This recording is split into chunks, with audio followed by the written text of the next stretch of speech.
आप देख रहे हैं इंडिया टाउन न्यूज, भारत की बात। नमस्कार, आप देख रहे हैं इंडिया टाउन न्यूज और मैं हूं आपके साथ मर्सी। आज हम बात करेंगे छत्तीसगढ़ नगरीय निकाय चुनाव 2025 की। ये चुनाव न केवल प्रदेश की राजनीति के लिए अहम था, बल्कि इसमें एक बार फिर से बीजेपी ने अपनी शानदार रणनीति और पार्टी की मेहनत के दम पर कांग्रेस को चौंका दिया। कांग्रेस को लगा था कि जनता एक बार फिर से पार्टी पर भरोसा जताएगी, लेकिन जब स्क्रीन पर चुनाव परिणाम आने लगे तो कांग्रेस के चेहरे पर एक निराशा की लकीर साफ दिखाई दी। बीजेपी ने कैसे अपनी चुनावी जीत का परचम लहराया और कांग्रेस का प्लान कैसे फ्लॉप हो गया, आइए जानते हैं इस पूरी कहानी को। देखिए ये रिपोर्ट। छत्तीसगढ़ का दिल कहे जाने वाले रायपुर में कांग्रेस की बॉस दीप्ति दुबे ने सोचा होगा कि 15 साल से सत्ता में होने के बाद जीत तो पक्की है, लेकिन उनके लिए राह आसान नहीं रही। रायपुर में बीजेपी ने दीप्ति को एक जोरदार टक्कर दी। बीजेपी ने इस सीट पर मीनल चौबे के जरिए कब्जा करके रायपुर के जनमानस को एक नई पहचान दी। मेयर चुनाव में कांग्रेस का वर्चस्व उड़नछू हो गया है। छत्तीसगढ़ नगरीय निकाय चुनाव 2025 के परिणाम अब तक काफी दिलचस्प रहे हैं। रायपुर के अलावा जगदलपुर में भी भाजपा के संजय पांडे ने कांग्रेस में मलकित सिंह गैदू को हराया। राजनांदगांव में भाजपा के मधुसूदन यादव ने कांग्रेस के निखिल द्विवेदी को शिकस्त दी।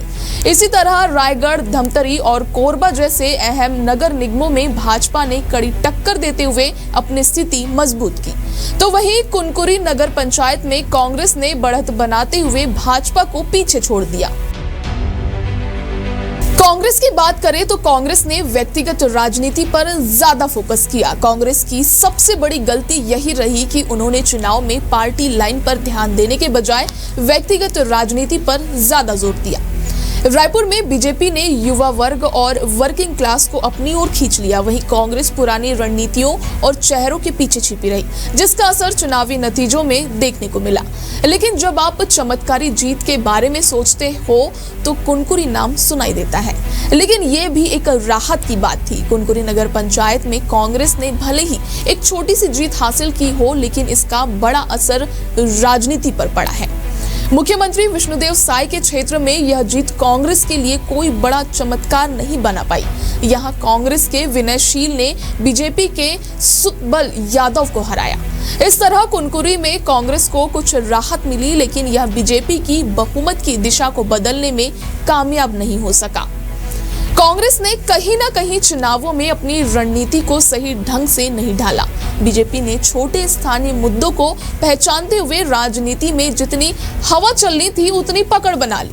कांग्रेस ने कहीं ना कहीं अपने विरोधियों को नजरअंदाज किया है, जबकि बीजेपी ने अपनी एक एक गोटी सटीक ढंग से खेली है। ऐसा लग रहा था जैसे कांग्रेस को खेल के हर नियम को समझने में समय लग रहा था, जबकि भाजपा में हर कदम सटीक था। बीजेपी ने हम सभी साथ वाली रणनीति से वर्कर्स को ट्रेंड किया, जबकि कांग्रेस कभी सोशल मीडिया और कभी सड़क से ठीक से नहीं जुड़ पाई। कांग्रेस पर कुछ जगहों पर प्रशासनिक नाकामियों और भ्रष्टाचार के आरोप लगने लगे, जिससे लोगों में एक नकारात्मक रुख पैदा हुआ और बीजेपी ने इसे और ज्यादा बढ़ा दिया। यही वजह बनी कांग्रेस के खिलाफ गुस्से की, जिसने उसे हर मोर्चे पर पिछड़ने के लिए मजबूर कर दिया। बीजेपी ने अपने किसान हित और महिला शक्ति के कार्ड से कांग्रेस के दावों को ध्वस्त कर दिया और भाजपा ने चुनावी रणनीति से कांग्रेस को पीछे छोड़ दिया। बीजेपी की ग्राउंड जीरो पर तैयारी की बात करें तो बीजेपी ने चुनावों से पहले अपने संगठन को पूरी तरह से मजबूत किया। पार्टी के कार्यकर्ताओं को चुनावी मैदान में उतारने के लिए एकजुट किया। छोटे से लेकर बड़े कार्यकर्ताओं को यह समझाया कि इस बार लक्ष्यों को हासिल करने के लिए टीम वर्क करना जरूरी है। हर कार्यकर्ता को अपनी भूमिका निभाने के लिए कहा गया। बीजेपी ने नुक्कड़ नाटक, गली गली और सोशल मीडिया के जरिए जनसंपर्क किया, रोड शो और रैलियां की। बीजेपी ने इस बार केवल बड़े बड़े वादे नहीं किए, बल्कि उन्होंने छत्तीसगढ़ की जनता की असली चिंताओं पर फोकस किया, जैसे बिजली, पानी, सड़कें जैसे मुद्दों को बीजेपी ने जनता के बीच उठाया और इसे एक सफल चुनावी रणनीति के तौर पर पेश किया। इस तरह बीजेपी ने जनता के दिलों में जगह बनाते हुए अपना चुनावी अभियान पूरी ताकत से चलाया। कुल मिलाकर छत्तीसगढ़ के नगरीय निकाय चुनाव में कांग्रेस का प्लान पूरी तरह से फ्लॉप हो गया।